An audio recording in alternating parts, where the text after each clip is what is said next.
What's going on, everyone? Welcome to the Debrief, the only show on Sportskeeda Wrestling that covers AEW Dynamite and NXT. I'm your host, Jose G, and next to me, the top Chico himself, Rico el Glorioso. What's going on, broski? How are you? I'm doing well, Jose. We got another great week of wrestling. We already got some more pay-per-views right down the pipe. It's coming right for us already, but I can't wait to talk about all the stuff that happened this week with you, man.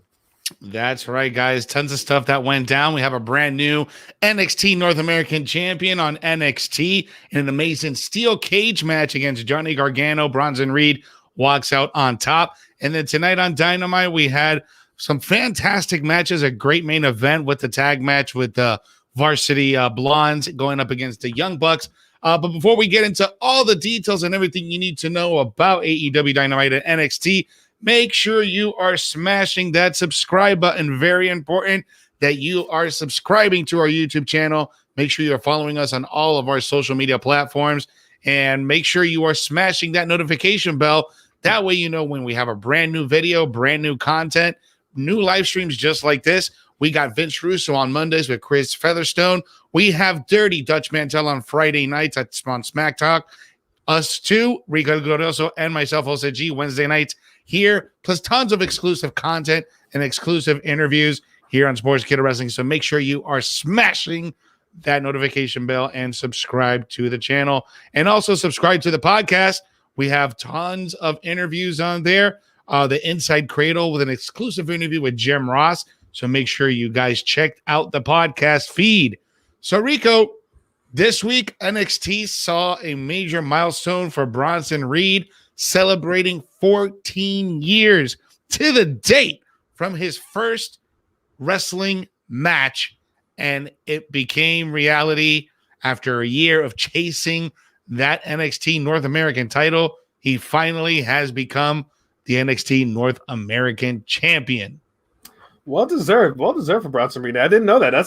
That's very poetic, that it happens to be on this anniversary that he gets his first ever championship in NXT, taking that NXT North American Championship away from Johnny Gargano. I thought Gargano was going to hold on for a very long time, but I like this. I'm okay with this, especially with the other contenders. They're already starting to build up in NXT, especially from the newly found faction of Hit Row Records. The headliner himself, Isaiah Swerve Scott, put everybody on notice after the tag match between Ashanti the Adonis and Top Dollar versus who is it that they squashed? Oh, yeah, that's right. Two guys from 205 Live that we haven't seen in forever. Tony Nese and Arya Daivari. Those are 205 Live OGs right there, and they got squashed. Squashed by Top Dollar. But yeah, the NXT North American division now, it's starting to build up just like the top title right now. Like, there's going to be some heavy contenders, and Bronson Reed, he's going to have to be fighting to be able to retain that title with all these guys that are going to come after him. Let's take a moment to acknowledge the amazing theme music that is Hit Row, because it is a banger and it just fits. The flow goes well. I'm excited to see what Hit Row brings and this new version of Ashanti the Adonis and this, more real version of Isaiah Swerve Scott. I'm very, very excited about that group. But let's talk about the opening match of NXT because that opening match was a banger. It was a rematch. Toni Storm going up against Zoe Stark, and Toni Storm debuting a new finishing maneuver, a devastating one at that. No more Storm Zero. It's about a flipping over, twisting neck breaker planted on the top of your head, break your neck, almost end your career. Did you see that? I'm gonna have to go back and watch that, man, because I remember seeing the Storm Zero, and I was catching up on some of the highlights from yesterday, and I saw that Toni Storm did get the win. I'm gonna have to go back and watch that finisher. I just thought that she hit that Storm Zero. I looked away, and next thing you know, Toni Storm got the win finally after she got the loss last week. But man, I'm gonna check out that finisher again.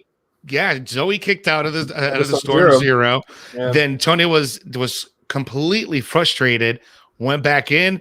She flipped her over almost like she was going to do a Rochambeau, but in the middle of the Rochambeau, while she was vertical, she twists her kind of like a DDT and plants her right on the head. So it was a very devastating looking finisher.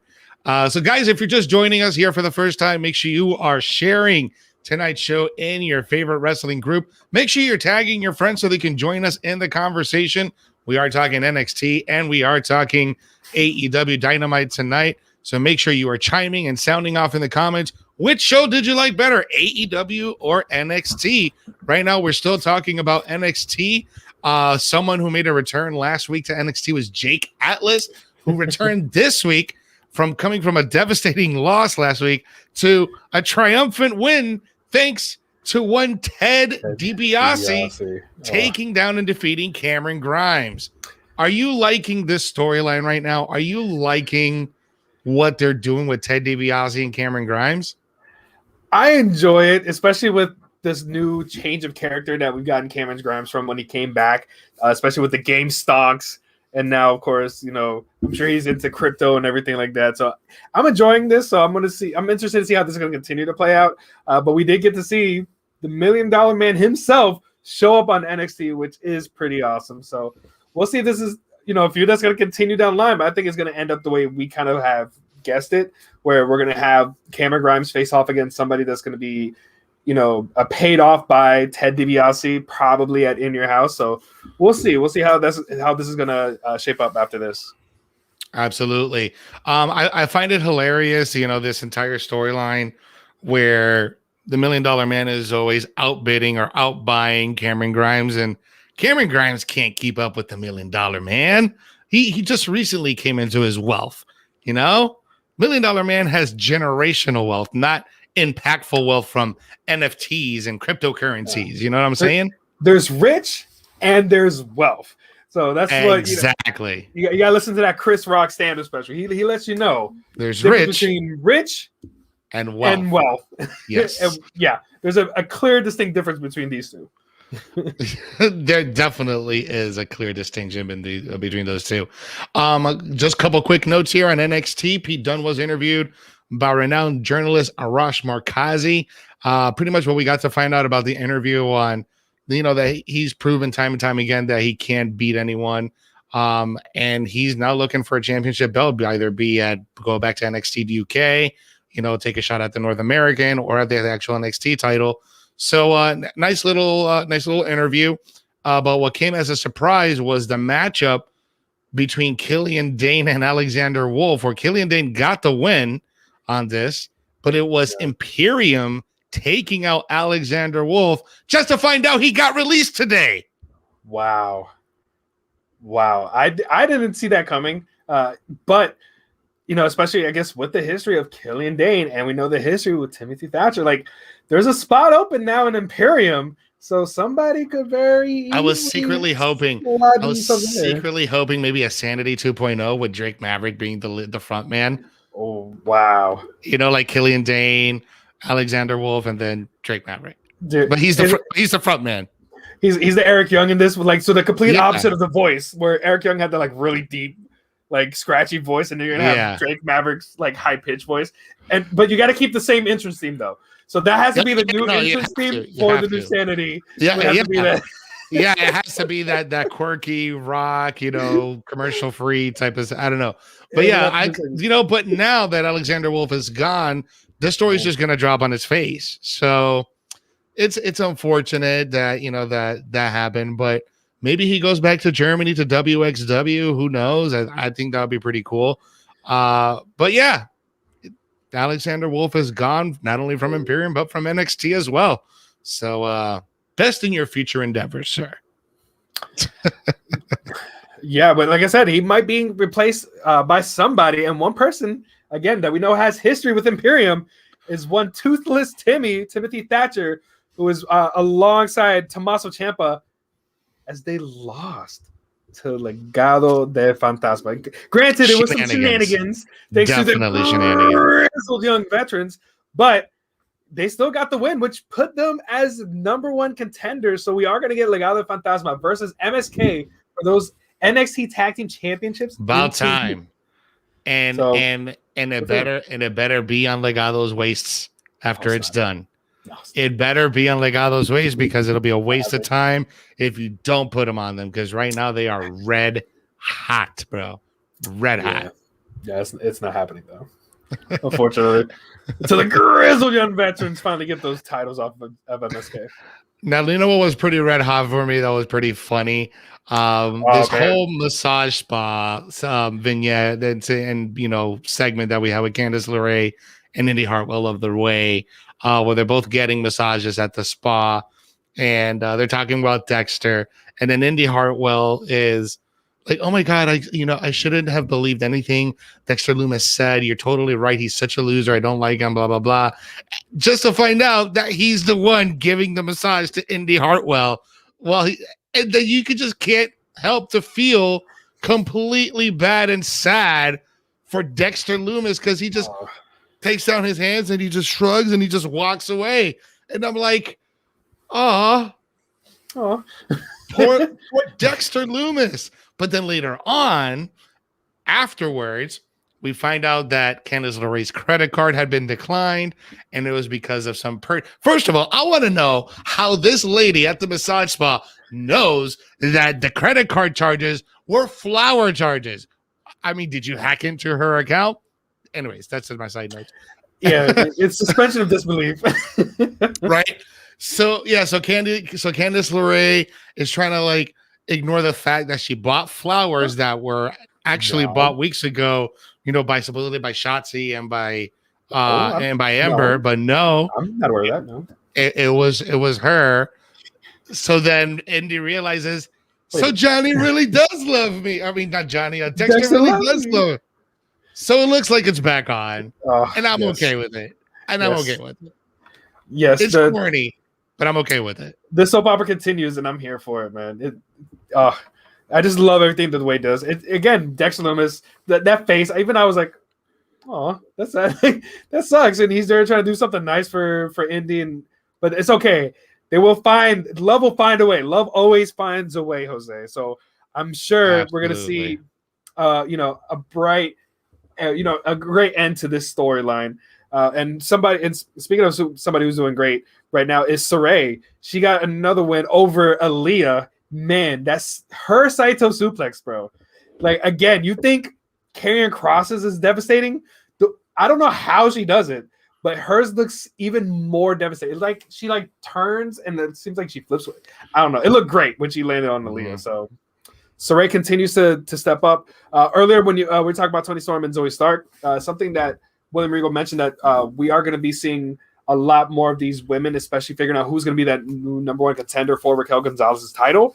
And one person could be Frankie Monet, who did show up at the end of that match between Zoe Stark and Toni Storm. And she's going to be officially in action next week. So, man, this women's division just keeps hitting up. I'm curious to see what one BFAB, if she can bring, a level of athleticism to this table to, really match up with the rest of these women, because we know how athletic everybody else in Hit Row is. So we haven't really seen too much of BFAB. So hopefully she can really lend herself to the women's division too. But man, right now Hit Row also is on fire, and I'm a big fan of Top Dollar. It feels like everything that he does in ring and the gear would be who I would create myself as a wrestler in 2K22. It's gonna be like Top Dollar. So I like him already. So I'm really intrigued to see how they're gonna keep going forward, especially BFAB, because we haven't really seen her yet. Yeah, we haven't seen anything in ring wise so far from BFAB, but she has a look, and I like what she's doing. And going back to Saray, Steve Chambers here on Facebook is saying he'd like to see Saray versus Xia Li. Where in the world is Xia Li? What happened to Tian Sha? That was a good thing. They just dropped it.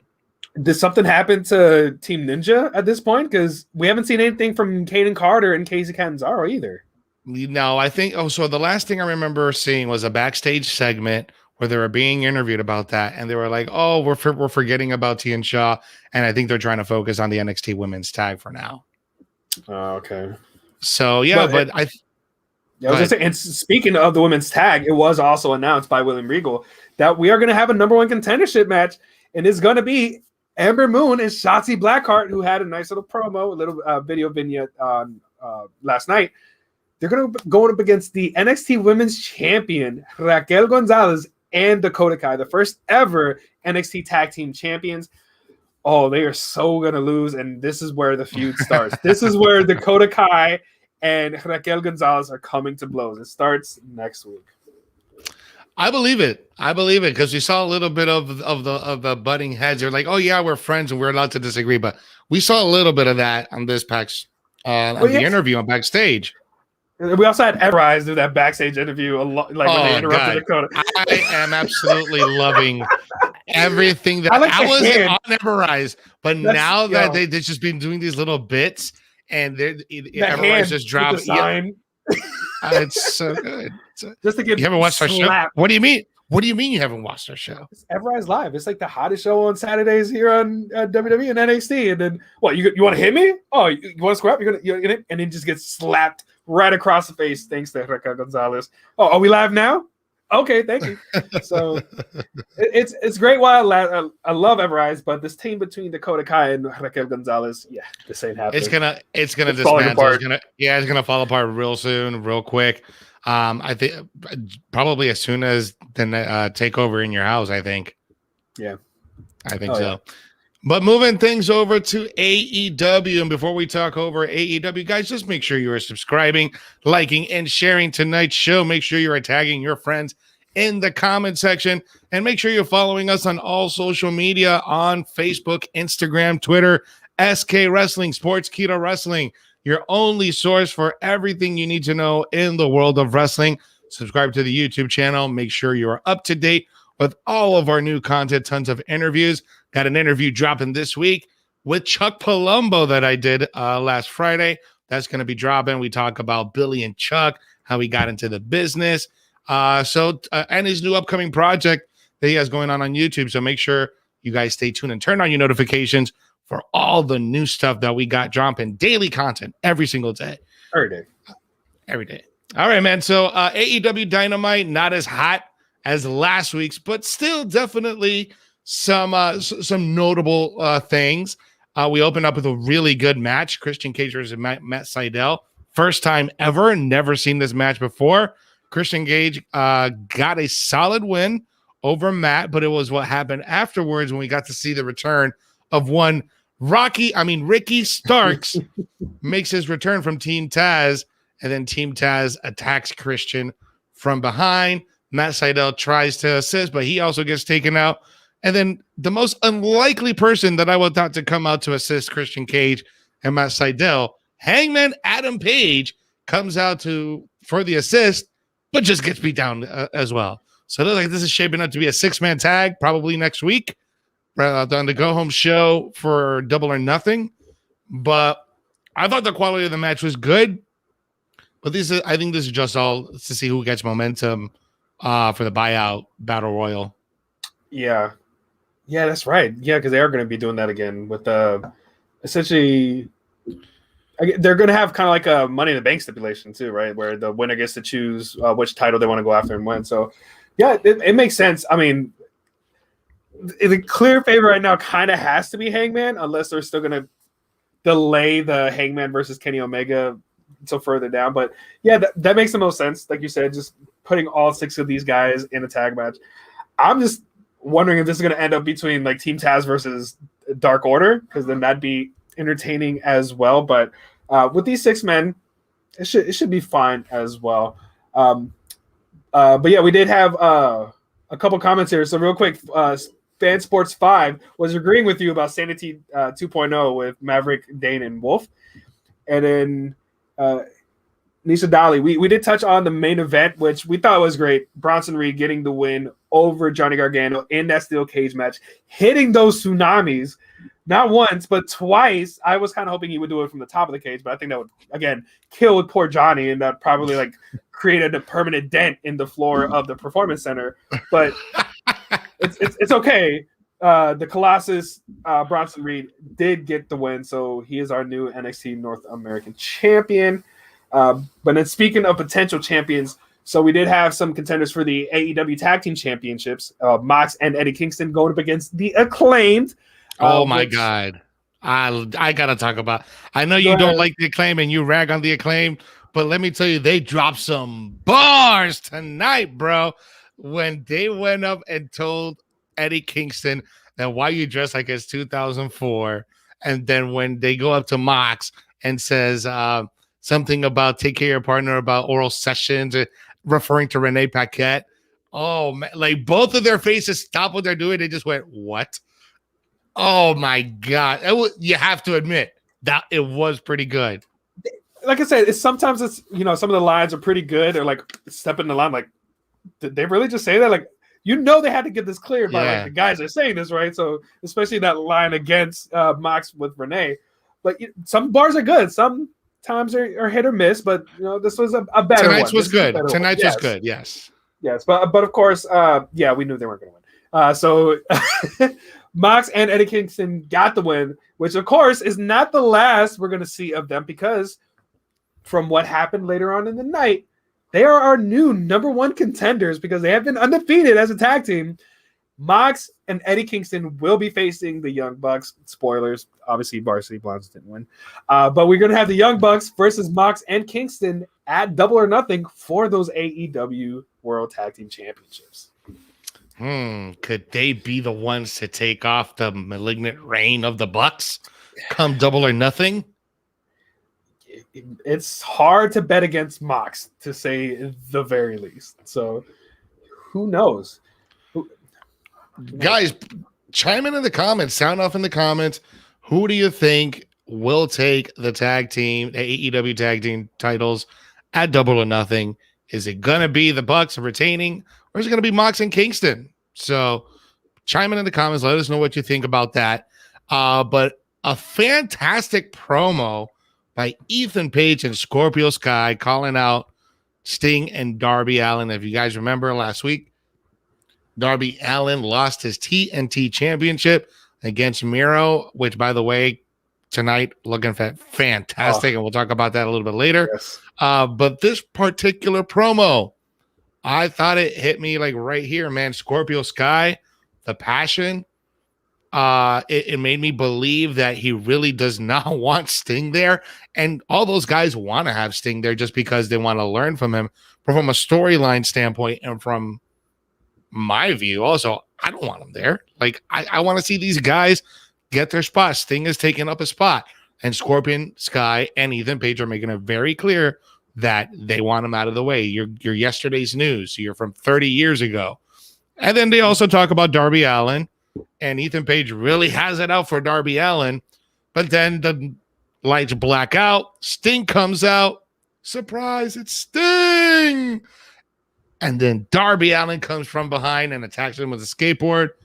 Sting and Darby stand tall tonight against Scorpio Sky and Ethan Page. But what did you make of that promo? Because I thought that from both sides, I thought it was great. It's good to see them put the spotlight on Ethan Page and Scorpio Sky. Like, we've seen bits and pieces of it, like especially when it was heading into the ladder match that they had, where he had a chance to be the face of the face of the Revolution. There you go, the face of the Revolution ladder match, where Scorpio Sky essentially turned heel, but we got to see bits and pieces of his personality. Now they're starting to give him more time. We got to see a little bit a couple weeks ago when they cut a little promo before they threw Darby Allin down the flight of stairs. But it's good to let them speak for themselves. Let them speak their characters. Let Scorpio Sky and Ethan Page really get into these characters that they're in now. So I thought this is great. Scorpio is amazing talent. He's going to be a TNT champion, sooner rather than later. But that means they put a lot of trust in them too, because at Double or Nothing, we're going to get the first in-ring return match for Sting. So he's going to be in a live wrestling match. So it's not going to be one of these, it's not going to be one of the other kind of matches that we've had before, like what we had between Team Taz and Darby and Sting. We're not going to have a cinematic match. He's going to be in the ring. So we've seen what happened last time he was in the ring with Seth Rollins, and they're putting the faith in Scorpio Sky and Ethan Page that they're going to be able to really take care of. I hope so, Sting. man. So that's a really good platform to be in. So props to them. You're absolutely right. And I hope to God, and I'm sure they will, they're going to make Sting look like $100. But just seeing Sting tonight trying to execute a Scorpion Deathlock was kind of cringeworthy. I don't know. Because you just kept seeing him kind of tripping on himself, trying to put on the lock. They kept cutting away, so you didn't see that. Like, we didn't see it. But he did have a hard time trying to put on that Scorpion Deathlock. Yeah, it feels like the cameramen are going to have their work cut out for them, and whoever's directing, if it is Tony Khan, that's doing the Kevin Dunn role, backstage and just calling the camera shots. So it's going to be interesting to see, how Sting is going to do in a non-cinematic match. But if anybody can guide him through, they put that faith in Ethan Page and Scorpio Sky. So if they're trusting them with Sting, then that's how much they value their talent. So it's great that they're getting this kind of platform to speak, but to also be in a match with this high quality of competitors in Sting and the former TNT champion, Darby Allin. So we'll see what happens at Double or Nothing. If Sting can keep up and hold its own. Yeah, well, Double or Nothing is definitely shaping up to be one hell of a pay-per-view. I mean, they already got pretty much the full card already announced, which is awesome. Unlike WWE that waits until the week before the show to put all the matches together. Oh, we're gonna change it right before the show starts anyway. Or we're just gonna change it right before the show starts. But at Double or Nothing, we are gonna get a Stadium Stampede match between the Pinnacle and the Inner Circle, and the loser, who if Inner Circle loses, then they have to disband the Inner Circle. But before we got into each promos, there was a kind of like a vignette promo where the Pinnacle's having dinner at this very fancy and schmancy restaurant, and they're trying serving a reminder. It's like, okay, Chris Jericho, you got the better of me last week, but come Double or Nothing, when we beat you, you guys got to disband. Here's my thing. I like MJF. I like his promos, but it's almost kind of very 90-ish, very early 2000s with the catchphrase, when you're on the Pinnacle, you're on top. I'm better than you, and you know it. It's come up with something a little bit better. I don't know. If you smell what the Rock is cooking, again, nice 1990s. Who says that anymore? He does look like the epitome of, like, he would be a villain on Saved by the Bell. Like, that's the kind of he's a villain on the CW, bro. He, like one of those CW shows that you watch, like The Flash. He plays one of those villains that makes you hate him that much more. You know what? He's doing his job. He's doing his job and very good at it. That's the whole idea. He's here to get heat from us as fans. So especially those little things, if that keeps getting under your skin, then he's doing the right thing, man. He's doing the right thing. Be that 90s villain, because as corny as they were, it worked. It works. Yeah, well, I guess you made the point for me then. We also got to see a women's match here: Hikaru Shida versus Rebel, not Reba. Shida gets the win. Brooke Baker attacks Shida from behind after the match, but it was Reba who hit her with a crutch in mid-match as Britt Baker was distracting her, and it was like the weakest of crutch shots that I have ever seen. Like, for God's sake, like, if you're gonna swing it. Like, don't hesitate, half swing and then pretend to hit. Like, this is wrestling, convince me. Yeah, yeah. But I mean, it's Rebel. I mean, Reba. I mean, whatever her name is. But Rebel, not Reba. Reba, not Rebel. At this point, I'm forgetting what her actual name was. But really, it's setting up the championship match that we're gonna get at Double or Nothing. Britt Baker, DMD, is gonna finally get her title shot once again at Hikaru Shida. Oh man, and early prediction, all signs are pointing Britt Baker, because Shida next week is getting her 1-year anniversary celebration as AEW Women's Champion. So Right after you have that 1 year, you gotta lose it. Like, especially if you hype it up that much, Britt Baker's gonna get involved. Something's gonna happen. But yeah, I love Shida. She's been my favorite in the women's division since she started.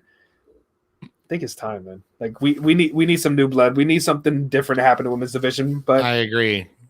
It's stagnant. It really is. And I think Brooke Baker can take it to another level. Yeah, and especially they're starting to introduce more and more females. So we got to see Red Velvet have a match against Serena Deeb, who is Serena Great Deeb match, by the way. defending her NWA championship. And granted, as soon as they put that stipulation, I'm like, all right, there's no way Red Velvet's gonna win this match. But she put up one hell of a fight against the NWA World Women's Champion. And it goes to show, you know what? Red Velvet is not someone to be taken lightly. Like, yes, we've seen her feud with Jade Cargill. We know Jade Cargill is immensely talented and athletic, and they're continuing to build her up with her backstage vignettes and managers trying to sign her. We have Red Velvet here. We know Chris Statlander is back. We do have Julie Hart, who's a newer person, but she's aligning herself with the Varsity Blondes. We're getting a lot more women in this women's division with talent, so it's good to see that they are starting to put those pieces together. We've been dying and waiting for this, but little by little, now we're starting to get those names. Now we have Britt Baker. Now we have Ryu if they want to bring her back. Now we have a Red Velvet. Now we have Jade Cargill. Like, it's Serena Deeb. We have Thunder Rosa. Like, it's getting there little by little, and they just keep putting that showcase. That's what you got to keep doing. Keep putting these matches on, like Serena Deeb versus Red Velvet. Keep having Jade Cargill do some more in-ring work, because her backstage promos are pretty much all the same. People trying to interrupt and trying to sign her, and she's like, no, I'm too good. That's great. We want to see you in the ring again, because that is what caught our attention the first time when you were in the ring with Red Velvet. So it's getting there little by little, but we're going to see that. I have full confidence that, Kenny and the rest of the team, they're going to continue to build this women's division, and we're starting it in the right way. And I think it's going to start at Double or Nothing, Hikaru Shida and Britt Baker. And when Britt takes that title, it's going to be relaunching essentially the women's division. All right, man. I want to talk about a match that I was not impressed with one bit at all. What? No. Anthony Ogogo versus Austin Gunn. That match, bro, when you have the likes of Tyson Fury that takes the business so serious that he was taking bumps with Braun Strowman, if you're not going to put in the work to look like a legitimate guy, don't even bother getting in the ring. That's what I felt when I saw this match with Anthony Ogogo versus Austin Gunn. Austin Gunn did a fantastic job putting on heat on him, selling it, even selling the point that he was getting internal bleeding. But I was not convinced one bit by anything that Anthony Ogogo did. Did you feel the same way, or am I being a little bit too critical of Anthony Ogogo? I hope we get to see more from him from a wrestling standpoint, because it felt like that's all it was to set up that punch, was to set up again. He's a Olympic boxer, we know, but it looked like that's all he was. Like, I'm only going to go for the punch. So he kept missing the first few times, and then, like you said, Austin Gunn, credit to him, because he looked amazing from the beginning of the match. Like, I was going to say, especially being the son of Billy Gunn and having all that pressure, he's really grown up and he's gotten a lot better in the ring, and it showed here against Anthony Ogogo. He was a wrestler against a boxer. That's what it felt like. It wasn't two wrestlers. It was a wrestler versus a boxer. And that's essentially what we got. Because as soon as he started hitting those gut punches, yes, he had the capsule spitting out blood to sell them a ton of bleeding. Okay, but I'm not going to buy that. I analyze boxing for a living, not only work here on Sportskeeda Wrestling. When you have the undisputed lineal heavyweight champion of the world, and he stepped into the ring in a wrestling ring with a 6'8" monster, Braun Strowman. Okay, he put on what's meant to be considered a really good match for a boxer, for a non-wrestling guy. Anthony Ogogo is a non-wrestling guy, and you're gonna tell me that this guy who's a middleweight with one punch can cause internal damage when the undisputed lineal heavyweight champion of the world? I mean, yeah, granted, he hit Braun Strowman with a hell of a punch and put him down for a 10 count, but that wasn't his only move set. Jose, Anthony Ogogo hits like a heavyweight, but he moves like a middleweight. That's the whole thing. He has cement. He did the Margarita versus Cotto. He put he iced up the gloves, bro. That's what happened. That's how he got the win over Austin Gunn. Man. So yeah, that's what he did. He did the blood sport like Tom Poe. He just put the gloves with glass and scales and concrete. Got it. Don't be surprised if that happens at Double or Nothing, that exact spot, because that's what it feels like it's kind of leading to. Where you got, again, the foreign adversary versus the overly American and Cody Rhodes, and we saw that with the the American flag that was unnecessary, but Anthony threw it and Cody tried to make sure he didn't touch the floor. But I feel like it's starting to lead towards that blood sport where you're gonna have Cody versus Anthony Ogogo at Double or Nothing. So don't be surprised if we get the glass, if we get the the in the eyes, we get that pill that gets the blinds Cody Rhodes. So he's gonna have the Jean-Claude Van Damme moment. Yeah. Kumite. Sorry, wrong promotion. Yeah, I feel like that's essentially what it's gonna come down to. So yeah, I'll agree with you though. I'm not a huge fan at this point.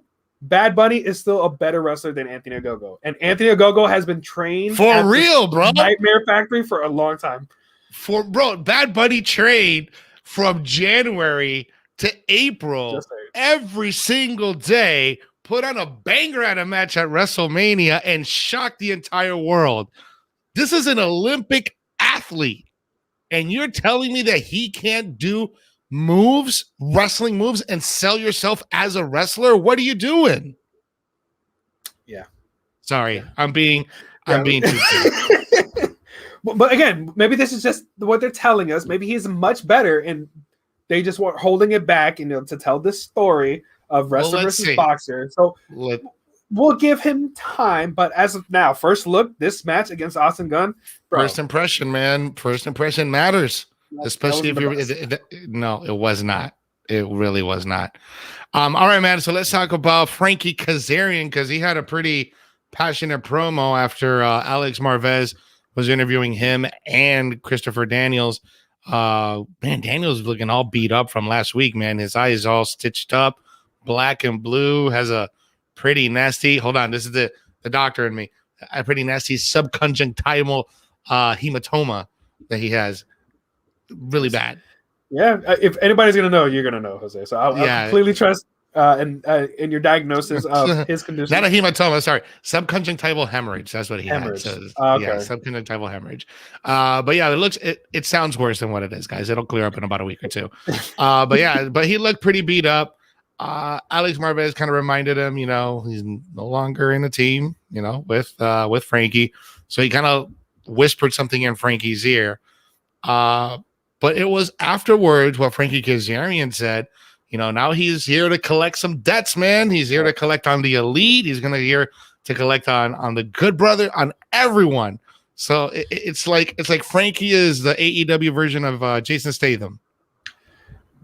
Yeah, I'm down for that, man, because, again, he looks younger and younger, it feels like, every time that he gets in the ring, whether he has long hair or he shaves his head bald. Case of Benjamin Button right there with Frankie, right? Seriously. And if he's going to take on the entire league by himself, man, he's going to have to really, really step it up. And he can. I mean, it feels like it's going to be a one-way ass kicking, but like you said, he could be transporter at this point. He could end up taking the Good Brothers out by himself if he channels his inner Jason Statham. But he looks like a man I do not want to mess around with. I do not want to get in his way. No. Like, I think the AEW roster, the Elite and Good Brothers really need to pay. Like, they may not be paying attention to Frankie Kazarian, but they will. They should. They should. They can't sleep on him, man. They can't sleep on him, just like they had been sleeping on the best man, Miro, our brand new TNT champion. Well-deserved win last week, even though it was, he's only been champion 1 week, and he's already the greatest TNT champion of all time.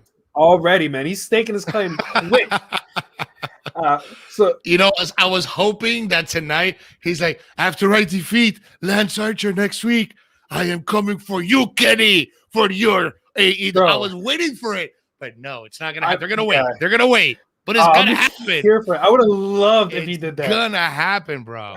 That's too good, Jose. That would have been too good. Instead, what we get is that, of course, he's gonna set up an open challenge, which has already been answered. So I don't know. I kind of wish they would have had a camera in the back, because when they say an open challenge, I would love to see like the entire roster trying to run to like Tony Khan to be the first one to be like, me, I signed a contract, because apparently Dante Martin of Top Flight got there first, because he is going to be the one challenging for Miro's TNT Championship on Friday Night Dynamite. There's no way in hell he's going to win this because, of course, it's all about Lance Archer, the Murder Hawk monster versus the best man at Double or Nothing, who came out in the middle of his promo. And I loved it. So they went some back and forth. You can tell this feels very unscripted. Like, this is very natural for what both of them were saying. But Miro handled it like a Miro's champ. Comeback was great. Oh, it's not the first time I heard that. Get out of here. You want to be a Murder Hawk monster? Yeah, you better not let this old man near me because he's going to destroy that old man if he gets anywhere near him.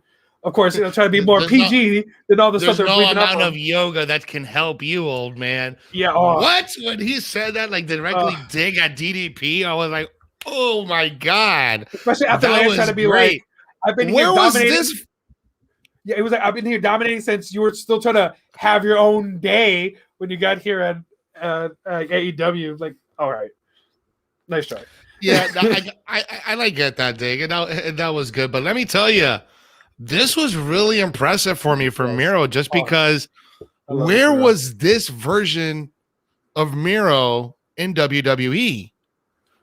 He was back. Give him the mic. They didn't give him the time. Give him that mic and let him talk and just let him have a promo because he killed it. I thought he did a fantastic job. In 1 week, he had me more convinced that of being a TNT champion than the 10 weeks that Darby Allin was champion. Oh, yeah. Sorry. And I know that some people are not going to like what I said, but that's just how I feel. You have an incredible talent with Miro. You're not using him. Even though you put Darby Allin in these amazing matches week after week, in my opinion, they were just not believable. There were so many matches that he shouldn't have won. No in hell you should survive that. But yeah, you can kick out and then hit a coffin drop and win, sir. Exactly. It's I respect what they're trying to do, but I don't. But now with Miro, perfect move. I know what he's about, and so far, 1 weekend, man, he's killing it. And he doesn't need anybody by his side. He doesn't need no Lana. He doesn't need no Aiden English. He doesn't need any. He can do it all by himself. He doesn't need anybody.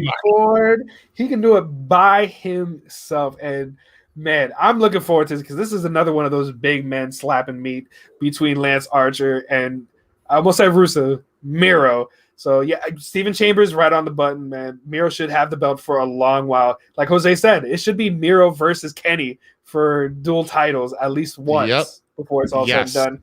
And put it on Miro. Put it on Miro. Let him be that let him be the Keith Lee of AEW. So yeah, I completely agree with Steven Chambers. It's gonna be a squash match next week versus Dante Martin. Boy doesn't deserve a chance or doesn't stand a chance. Ozzy Medeiros, yes, happy Rusev Day to all. And much love to Eric Travis showing us some love and Scott Burke as well. But man, I'm hyped. I'm hyped just because of this promo. Because even I didn't realize. I knew it was going to happen sooner rather than later about Lance Archer and Miro. I didn't know it was going to be a double nothing until today, and I'm excited for it. Like I'm just for this 1 week build essentially, and I'm here for Miro versus Lance Archer. Yeah. I know that Miro's the heel in this feud, or but it's so weird seeing Lance Archer as a baby face now, dude. Like the Murder Hawk monster baby face. Like I want to see.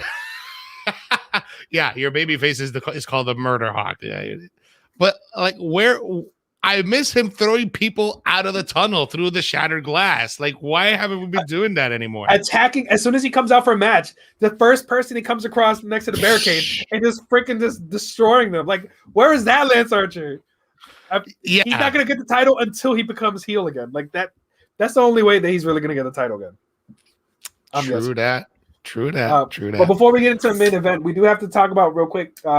So, like you said, we had the vignette from the Pinnacle. We did have in-ring promo from Inner Circle, which I thought was awesome. They all got to say their piece. But really, it came down to it.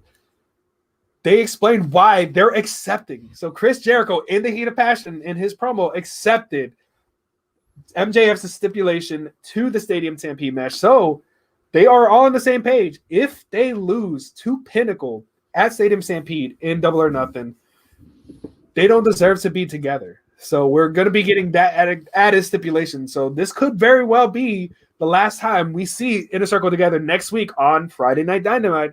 as they're going to have a celebration of the Inner Circle and basically all their accomplishments that they've had in their, since they've been put together. So it feels very much not the best setup for it. Like, you're setting yourself up to fail. The same with Shida. Like, because they're having the 1 year anniversary, like, I feel like she has to lose. And now they're setting up this within a circle.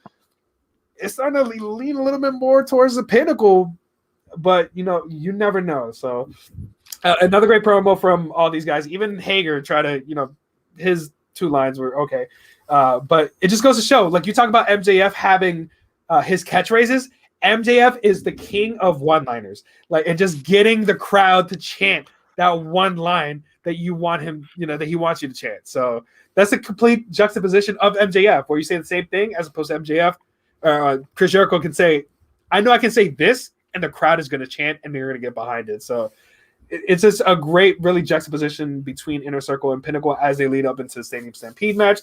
Again, this card for Double or Nothing continues to shape up to be an amazing one, especially now knowing the Varsity Blondes, are not going to be your AEW Tag Team champions heading into it, because we had in the main event the Varsity Blondes losing to the Young Bucks. But of course, there's more stuff that happened to this match. But credit to the Varsity Blondes. They did show up against the AEW champs, but it was not their night. Yeah, Griff Garrison put on a pretty good showing, as well as Brian Pillman. Brian Pillman Jr. had a very passionate promo prior to the match because the Elite had brought up, their his late father, Brian Pillman, who was a great talent in the business back in the day, and he took it personally. So he just wanted to make sure that he was honoring his dad, and it showed. He did a fantastic job tonight. There's nothing to be ashamed about losing to the Young Bucks,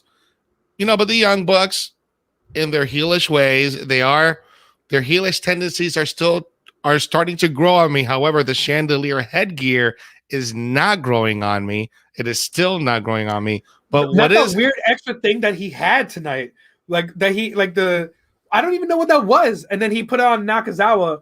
And did you see the guitar earring? Did you see that guitar earring? No, that I didn't Nick notice Jackson, that. a purple guitar earring. Yeah, it was great. I thought he would probably rock it better than Matt. Yeah. So definitely like 90s heel rock star. I like it. But after the match, it was the Moxley and Kingston that attacked the Elite, both Nick and Matt, the Young Bucks, and they stole their sneakers, their Air Force Ones, the Christian Dior Air Force Ones. Those are like $1,000, bro. They came in there and they put both of them to sleep. So both Mox and Kingston had each of the Young Bucks, put them in sleeper holds until they fell asleep. And then they stole the sneakers. Like, this was obviously Kingston's doing, because I feel like this is a very New York thing to do. So good job, Eddie Kingston, for, trying to make up for having been insulted by the Acclaimed early on. Still living up to your 2004 ways, though, unfortunately, of stealing a passed out guy's sneakers. But this was, again, just to solidify that we are going to be getting this tag team championship match between these two guys, because now that the Varsity Blondes lost, Mox and Kingston, who are still undefeated, have become our new number one contender. So they're really starting to insert the rankings once again and really try to make them applicable, like they did with Britt Baker. Now we're seeing it here with the tag team division. So that's going to be another great matchup to see. Young Bucks versus Eddie Kingston and Jon Moxley for those titles at Double or Nothing. It's going to be a really good card, man. Shaping up to be a fantastic card that's going to be going down next weekend. It's going to be a weekend full of wrestling, man, especially Friday night. 4 hours of wrestling, 2 hours on SmackDown and 2 hours of Dynamite. And all that leading up to, that's the go-home show. That late at night, go-home show for Double or Nothing, which is going to be on the following Sunday. Amazing. It's man, great. whole week of wrestling here in Jacksonville. Oh, man. Well, guys, want to thank you so much for hanging out with us for this last hour, talking about AEW, talking about NXT. We really appreciate every single one of you joining us, sharing tonight's show. Make sure you are liking and subscribing to this channel on YouTube and on Facebook. Make sure you're smashing your notification bells on so you never, ever miss a post, a live stream. When we have brand new videos, tons of new content daily. Make sure you are following us so that way you never miss any of that stuff. We'll be back tomorrow with the top story at 6 p.m. here on Sportskeeda Wrestling. And then Friday night, we got Smack Talk with Dirty Dutch Mantel. And then on Monday, we got Vince Russo and Chris Featherstone with Legion of Raw. So make sure you guys are tuning in. For Rico El Glorioso, I'm Jose G. And remember, when you're watching wrestling, the most important thing to do is what, Rico? Enjoy it. Enjoy wrestling.